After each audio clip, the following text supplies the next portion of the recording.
Vamos juntos abrir a palavra de Deus no Evangelho de João, no capítulo de número 11. Leremos os primeiros 5 versículos e depois vamos prosseguir a leitura a partir do verso de número 14. Eu sou a ressurreição e a vida, disse Jesus. Uma palavra que ele afirmou a Marta e Maria e, por conseguinte, também a vida de Lázaro. Temos aqui estudado sobre a identidade de Jesus, tal qual se revela no Evangelho de João. Já vimos aqui que Jesus é o pão vivo que desceu do céu, é o pão da vida, é a porta das ovelhas, é o bom pastor. É o pastor que cuida, que traz segurança, que salva, que sustenta as suas ovelhas. Ele é a luz do mundo. Louvado seja o seu nome. E eu creio que nós estamos diante de uma das declarações mais poderosas de Jesus. Eu sou a ressurreição e a vida. Ninguém senão ele podia ter declarado algo tão bombástico para a humanidade. Algo que nos impacta até os dias de hoje e que abençoará a humanidade até a sua segunda vinda. Muito bem, olha o que diz aí este texto. Evangelho de João, capítulo 11, a partir do verso 1. Estava enfermo Lázaro de Betânia, da aldeia de Maria e de sua irmã Marta. Esta Maria, cujo irmão Lázaro estava enfermo, era a mesma que ungiu com bálsamo o Senhor e lhe enxugou os pés com os seus cabelos.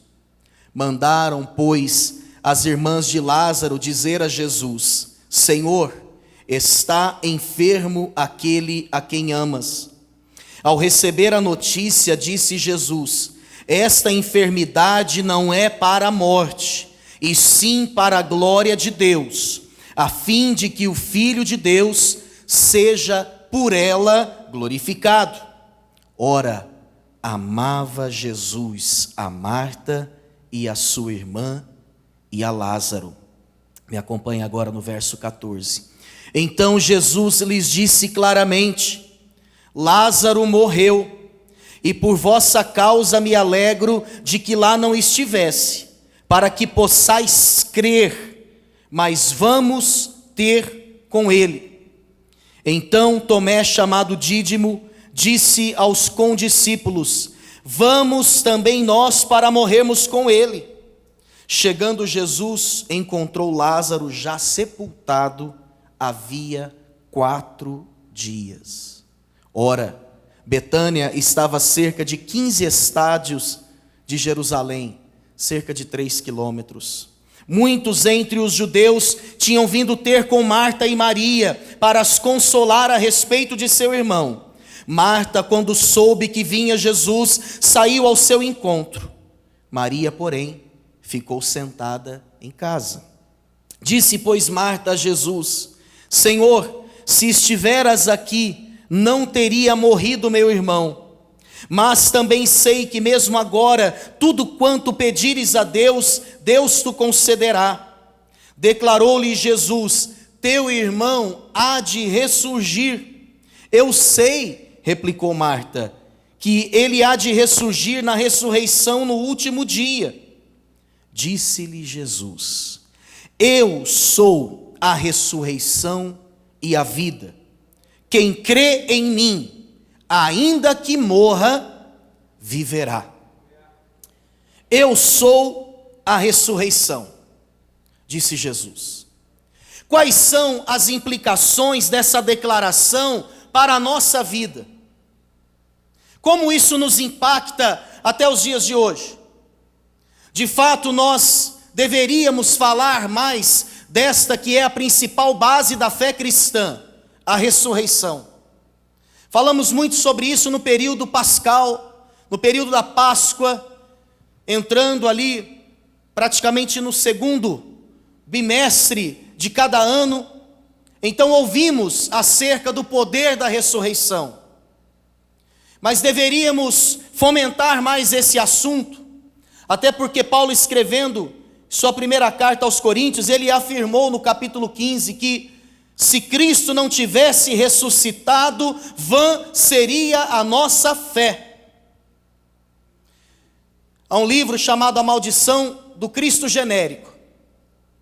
Nesta obra, o seu autor diz o seguinte, que a igreja, ela perdeu o espanto, ela perdeu esse senso de estar maravilhada, ela perdeu em grandes proporções o temor, ela perdeu a expectativa do milagre, ela perdeu o fervor, ela perdeu o entusiasmo, ela perdeu a exultação, porque se distanciou da cruz vazia, isto é, porque se distanciou da sua principal base de fé, a ressurreição. Ele ressurgiu ao terceiro dia, e isso é o que faz toda a diferença na doutrina cristã.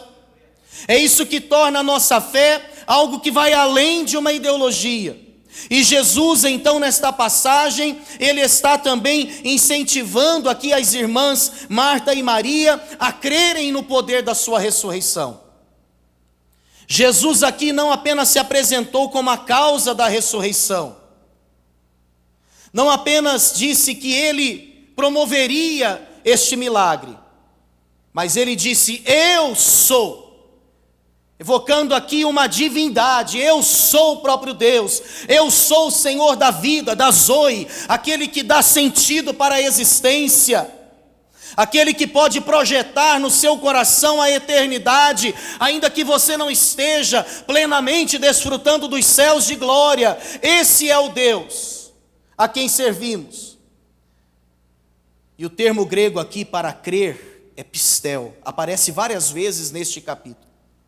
Significa acreditar, crer, mas acima de tudo confiar a vida aos cuidados de alguém que é maior, alguém que é superior. Nada melhor do que confiarmos a nossa vida àquele que pode nos fazer vencer a morte. Porque somente a fé cristã pautada em Cristo e na sua ressurreição dá sentido, como veremos, a esse maior dilema da humanidade, que é a morte.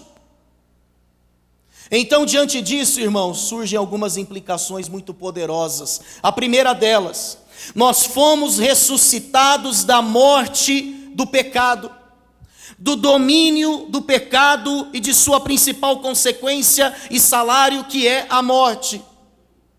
Essa foi a experiência de Lázaro e de suas irmãs. Uma de suas irmãs, Maria, algumas divergências sobre quem seria esta Maria. É certo que foi a mesma, pelo menos uma das que ungiu os pés de Jesus com um nardo que estava num vaso de alabastro, e junto às suas lágrimas assim o fez, enxugando os pés de Jesus com seus cabelos. Mas não necessariamente essa Maria era a mesma mulher pecadora registrada em Lucas no capítulo 7. Mas possivelmente foi essa mulher de quem Jesus expeliu uma legião de demônios. A família de Lázaro era uma família bem posta. Podemos ver isso até pelas posses, não só pela entrega de um nardo precioso, mas também pela forma como Lázaro fora sepultado. Havia uma certa competição para mostrar qual defunto seria melhor sepultado entre a cultura judaica. Qual seria colocado em uma gruta com mais posses, com os tecidos mais finos e etc. Mas independente da vida regressa, do passado desta família, nós sabemos que aqui estava uma família pecadora. Aqui estava uma família que precisava de libertação, de salvação, assim como todo homem e toda mulher precisam.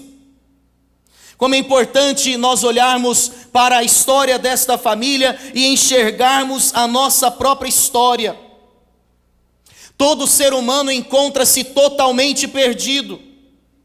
Sabe, querido, a sua e a minha honestidade poderão fazer alguma diferença nesta vida, porém, não vai influenciar em nada para a vida eterna, para a salvação eterna, Ninguém pode chegar e poderá chegar diante de Deus evocando, trazendo à baila qualquer tipo de direito, a não ser o direito à perdição eterna e ao inferno. A salvação eterna definitivamente não está no nosso colo, mas está no colo de Deus. É interessante a linguagem de Paulo escrevendo aos Efésios no capítulo 2, verso 1, quando ele diz: Ele vos deu vida, estando vós mortos em vossos delitos e pecados. Irmão, morto não fala, morto não responde, morto não reage, morto não tem argumentos, morto não louva, morto não apresenta boas obras. Não há o que o ser humano possa fazer na condição do domínio do pecado, a fim de que ele seja salvo. É por isso que nós, cristãos presbiterianos, cremos nesse sentido na predestinação, cremos nesse sentido que a salvação começa e termina em Deus, que Deus na sua soberania nos chamou para sermos salvos, e isso começa e termina nele. O próprio Evangelho de João em várias passagens fala acerca disso, Jesus se encontrando, Jesus se revelando às pessoas. Por isso lá no capítulo 15, verso 16, encontramos essa verdade: não fostes vós quem me escolhestes, mas eu vos escolhi, eu vos chamei, e eu vos designei para que vades e deis fruto, e o vosso fruto permaneça. Louvado seja Deus, que nos tirou do lodo do pecado, dessa condição miserável, que a prática do pecado impõe ao ser humano. E isso Ele fez, irmãos e irmãs, por amor. O grande milagre, a grande virtude vista em Jesus era justamente o amor. Quem ama pode orar para os outros, pelos outros, e essas pessoas serão curadas. Quem ama, quem exerce compaixão, tem autoridade para viver o problema do outro e de alguma forma ser instrumento, tábua de salvação na vida do seu próximo. A palavra que aparece aqui no verso 3, em outras ocasiões, é ágape. Ou seja, Jesus amava aquela família com amor divinal, com amor de afeição, com amor de identificação, com amor de entrega, com amor de solidariedade, com amor que o permitia colocar-se no lugar do sofrimento daquelas pessoas. O primeiro milagre foi o milagre do amor. Por ter amado aquela família, a vida de Deus então encontrou Lázaro na sua morte e o trouxe para fora. Sabe, irmãos e irmãs, depois que eu li um trecho, pastor Diogo, do livro Os Quatro Amores do C.S. Lewis, eu passei a pensar um pouco nas formas de amor que permeiam a minha vida. Como é que eu amo, como eu recebo, como eu entendo o amor. C.S. Lewis, nesse livro, ele diz que a primeira e mais superficial forma de amor, mas não por ser superficial é menos importante, é o amor que recebe. É aquele amor que depende. Eu preciso tanto de uma pessoa que eu reconheço que ela tem algo que me completa. É o amor que pede. Mas ele fala de uma última instância desse amor ao falar do amor ágape, que é o amor doação, que é o amor que entrega, que é o amor que desenvolve um relacionamento não pensando naquilo que vai receber, mas naquilo que vai entregar. E C.S. Lewis, nessa obra, ele diz que o amor de Deus é exatamente esse poder, essa bênção que preserva a nossa vida, que faz com que o jardim da nossa vida não se transforme num pântano. Se estamos aqui, se chegamos até aqui, definitivamente não foi pelos nossos méritos, como cantou o coral, mas pela graça e pelo amor tão insondável, pela misericórdia de Deus, que se renova a cada manhã em nossas vidas. Por isso aqui estamos. Então, no poder do seu amor, Jesus interviu na realidade desta família, fazendo novas todas as coisas. Mas há ainda uma segunda implicação diante dessa declaração de Jesus: eu sou a ressurreição. E a segunda implicação é esta: uma vez libertos da morte do pecado, devemos pensar nas coisas que são do alto, onde Cristo vive. Esta família deixou de viver pelos padrões de baixo e passou a viver pelos padrões de cima. Ao olharmos para a vida de Maria, nós vemos uma mulher que não está interessada em usar para o próprio benefício aquilo que ela tem. Ela consagra e entrega o seu melhor aos pés do Senhor, porque ela sabe que esse é o propósito mais sublime da vida, estar aos pés do Senhor, o adorando com tudo aquilo que temos e somos. Marta, apesar da sua agitação, apesar da sua ansiedade, diz o Evangelho de Lucas capítulo 10, ela também de alguma forma estava ali envolvida, buscando agradar a Jesus. Quem sabe não na mesma profundidade que Maria, mas do seu jeito, procurando preparar a casa para acomodar o mestre. Essa família, com certeza, tinha sido tirada das suas próprias futilidades, dos seus egoísmos, e agora estava aprendendo a viver em função daquilo que é eterno.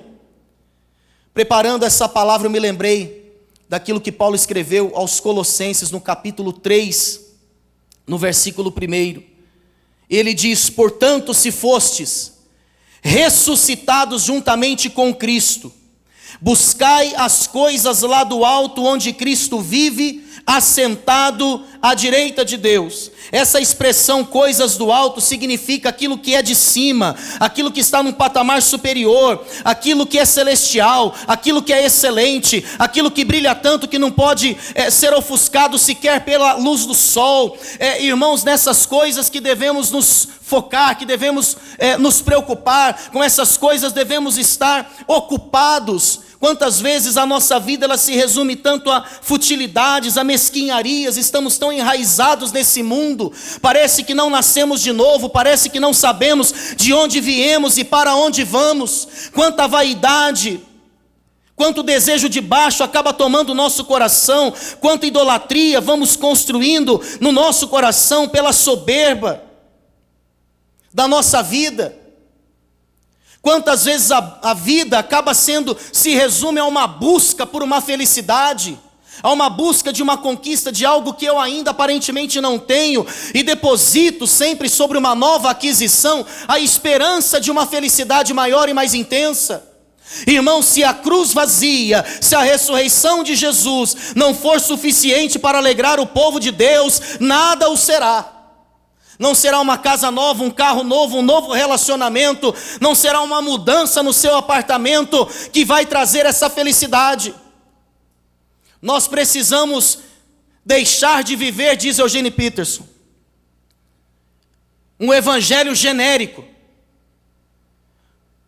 e devemos voltar à essência e ver na cruz vazia a suficiência da nossa fé. Quando nós olhamos para essa família, nós vemos alguém que de fato, nós vemos um grupo de pessoas que está aprendendo a viver conforme as prioridades de Deus e não conforme as suas próprias necessidades. Quando vivemos um relacionamento de entrega e não simplesmente de recebimentos, nós começamos a perceber que de fato estamos nos convertendo, porque a gente vem, por exemplo, aos cultos não só pensando em receber, a gente vem pensando no que vamos entregar ao Senhor. E a gente aqui pensa, até que ponto o meu pensamento está conectado com o que está acontecendo aqui?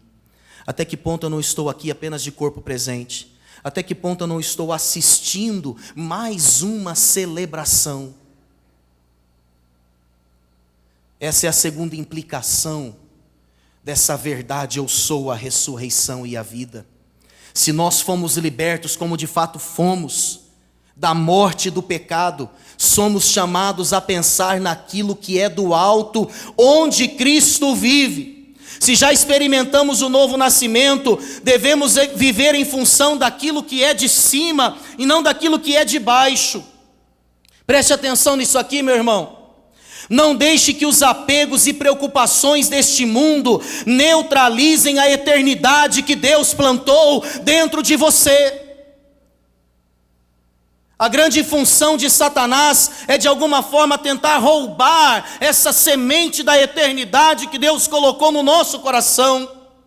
Quando nós lemos o livro de Eclesiastes, capítulo 3, verso 11, encontramos essa declaração: pôs Deus a eternidade no coração do homem. Olhe para a sua vida, sua segunda, sua terça, sua quarta, sua quinta-feira. Vamos olhar para a nossa sexta-feira, para o nosso sábado, para o nosso domingo, para a nossa agenda, para aquilo que nos ocupa no nosso dia a dia, e vamos pensar: será que toda essa agenda, será que todos esses dias, todos os nossos relacionamentos, decisões, será que todas as nossas prioridades, todos os nossos compromissos, eles têm sido perpassados por essa marca da eternidade? Ou será que todos nós continuamos correndo atrás das nossas próprias necessidades? Quem é do alto vive em função das prioridades, quem é de baixo vive em função das necessidades. No paganismo vivemos em função das necessidades. No cristianismo somos desafiados a viver em função das prioridades. Eu sei que esse não é um movimento tão simples. Só o Espírito de Deus pode nos levar a uma vida plenamente conectada com as prioridades de Deus, mas precisamos pedir por isso, irmãos e irmãs. Precisamos pedir que o Espírito Santo nos liberte dessas futilidades todas. Aqui está uma família que, de fato, vinha aprendendo a viver por aquilo que é de cima e não por aquilo que é de baixo. Nós viemos de lá e nós voltaremos para lá. Essa vida aqui é só um prelúdio, irmãos. São só as primeiras notas de uma sinfonia magnífica que Deus preparou antes da fundação do mundo. E aí nós entramos na terceira e última aplicação, que nos vem a partir dessa declaração: eu sou a ressurreição e a vida. Quem crê na ressurreição não tem medo da morte. Irmão, olha aqui um pouquinho. Qual de nós, neste ano, não tivemos medo de morrer pelo Covid? Em algum momento, ainda que tenha sido por alguns segundos, você pensou na fragilidade de sua vida? Sim ou não? Alguns de nós perderam entes queridos pelo Covid. Contudo, a esperança da vida cristã não se encerra na morte de um ente querido e nem na nossa morte. Porque o poder de Deus nos salvar não é apenas um poder limitado à cura de uma doença, mas é um poder que nos arrancou das garras do inferno e que vai além da morte. Paulo entendeu isso, escrevendo aos Romanos no capítulo 8, dizendo que nem a morte, nem a vida, nada poderá nos separar do amor de Deus. Esses discípulos, irmãos e irmãs, eles estavam com medo de voltar para a Judeia. Eles estavam com medo de encontrar a mesma realidade que os tirara de lá. Na última vez em que Jesus estivera na Judeia, ele foi duramente contestado pelos judeus. E agora os discípulos estão dizendo: mestre, ainda agora os judeus procuram apedrejar-te, verso 8. E voltas para lá? Sabe o que está por detrás dessa pergunta? Está o medo da morte, está a ansiosa solicitude pela vida. Jesus aqui está tratando o coração dos seus discípulos, e Ele está fazendo esses homens superarem o medo da morte. Ele está mostrando que a morte física, ela é necessária na vida da maioria das pessoas para que essas ganhem a eternidade com Deus. Nós sabemos que alguns não experimentarão a morte física porque estarão vivos justamente na geração na qual Jesus voltará. Amém ou não amém? Pode ser agora. Pode ser já. No abrir e fechar de olhos. Todos nós estamos esperando, e espero que estejamos preparados para essa realidade. Nós devemos entender que a palavra final da existência não é a morte, sim a ressurreição, assim como também não é a reencarnação. A fé na vida eterna, na eternidade com Deus, que habitava nessa família, e habitava sim, porque Marta, ela fez uma declaração: Senhor, eu creio que o meu irmão ressuscitará na ressurreição do último dia. Ela tinha esta fé, mas naquela ocasião Jesus queria que ela colocasse uma fé ainda mais imediata. Não, eu vou ressuscitá-lo no último dia, mas isso também vai acontecer hoje. Sabe, irmãos, quando nós olhamos para essa passagem, nós entendemos que crer no céu, que nada mais é que o desfrute eterno da presença de Deus, é o único caminho para fechar a conta do dilema da humanidade. O maior medo das pessoas é o medo da morte. Hoje, na era digital, as pessoas têm medos relacionados à exposição pública, mas no final das contas, o maior medo é o da morte. Porque há situações que desestabilizam emocionalmente o ser humano e que o colocam ainda muito mais conectados com a realidade da morte. Essa que é a verdade. Assim é o dilema do ser humano. Estava lendo um poema, não é dele, mas ele recitou esse poema, um poeta brasileiro chamado Ariano Suassuna. E mesmo afirmando crer em Deus, ele, declamando esse poema,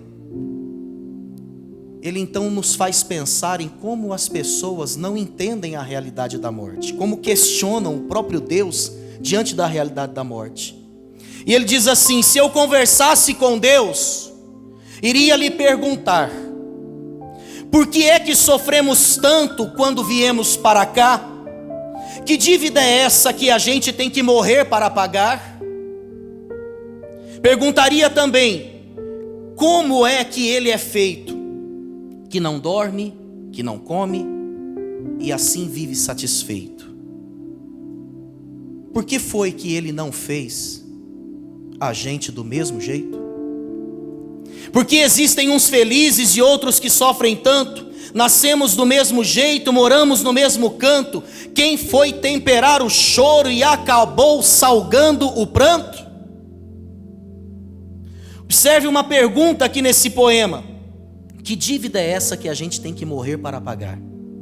Aqui está a incompreensão do ser humano diante da realidade da morte. Os pastores aqui já fizeram velórios, eu também já fiz muitos velórios, e já observamos reações as mais diversas nos velórios. Já observamos muita revolta, porque as pessoas se julgam donas da vida, não de suas mesmas apenas, mas daqueles que morreram. Revoltadas porque morreram muito cedo, revoltadas porque morreram numa catástrofe. Revolta. Já encontramos em velórios uma atitude de apego exagerado a esse mundo. Pessoas que começam a filosofar sobre a morte dos outros. Poxa, foi tão cedo, tinha tanto para aproveitar, estava na melhor fase da sua vida. Sabe, irmãos e irmãs, a crença na vida após a morte, não só a crença na vida após a morte, mas a crença de que nós viveremos com Ele pós-morte, é a única possibilidade de você fechar essa conta. Qualquer outra filosofia não vai te trazer tanta paz. O cristão jamais pode duvidar dessa sua vida eterna com Deus pós-morte. Em primeiro lugar, porque a salvação não depende dele.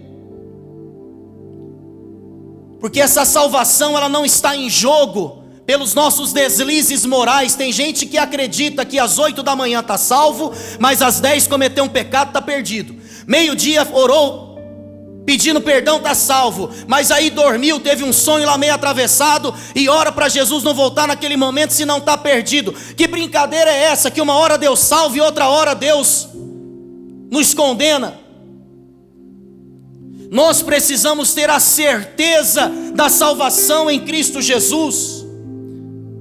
Jesus estava aqui dizendo para esta família: eu sou a ressurreição e a vida, quem crer em mim, ainda que morra, viverá. Versículo 40 diz: se creres, verás a glória de Deus. Não apenas uma glória que nos aparece de forma limitada nessa terra, mas a glória que nos será revelada no porvir, irmãos e irmãs. Mas também tem mais uma situação que precisa ficar muito clara aqui para nós. A salvação eterna é um presente que nós recebemos em vida, ao aceitarmos a Jesus, e o aceitamos porque Ele mesmo nos leva a isso, como nosso único e suficiente Salvador. Jesus, Ele é o único caminho para os céus, isso está no próprio Evangelho de João.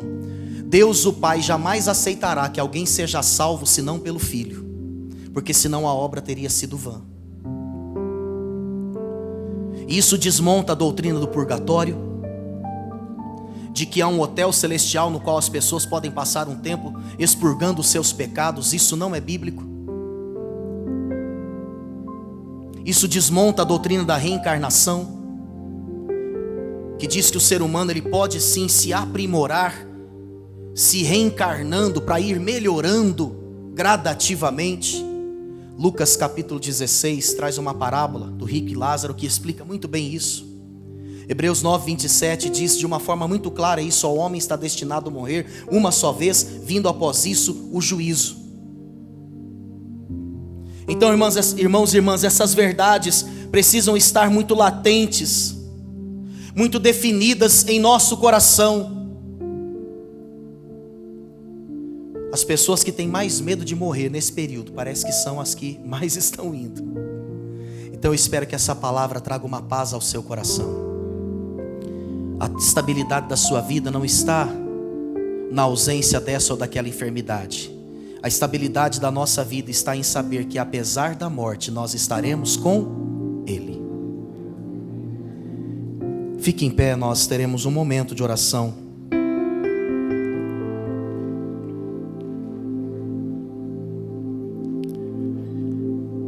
Feche os seus olhos, mas permaneça com seu coração aberto, agradecendo ao Senhor porque Ele nos livrou da morte, do domínio do pecado. Agradecendo porque Ele, que já nos concedeu a nova vida, o novo nascimento, nos faz pensar nas coisas que são do alto, onde Ele mesmo vive. E ore ao Espírito Santo e no Espírito, pedindo que o Senhor te dê mesmo uma vida onde a dinâmica seja pautada pelas prioridades de Deus e não pelas suas necessidades. Quem sabe se você entrou aqui, quem sabe você tem entrado aqui com medo da morte, com dúvidas acerca da sua salvação. E essa palavra veio para dizer: não há por que ter medo. Eu sou a ressurreição e a vida. Quem crer em mim, ainda que morra, viverá. Pai, obrigado por essa palavra. Te adoramos e te engrandecemos pela tua fidelidade. Obrigado por essas implicações tão práticas, tão necessárias e suficientes para a nossa vida, que decorrem da tua declaração: eu sou a ressurreição.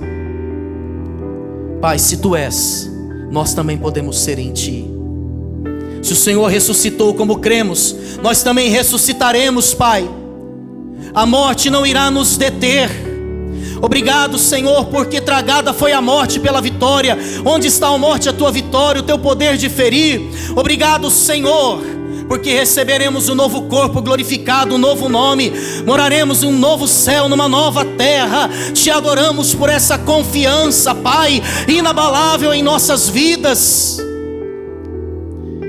Senhor, faz descansar o nosso coração, que possamos sair daqui cheios dessa paz que excede todo entendimento.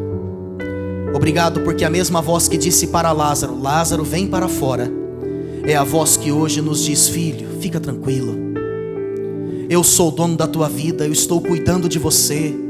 Eu sou o Deus que ressuscita sonhos, que te faz viver de fato e não apenas empurrar a sua vida. E eu sou o Deus que te prometo ressurreição e vida eterna. Obrigado, Senhor, por essa palavra. Nós oramos agradecidos em Cristo Jesus. Amém e amém.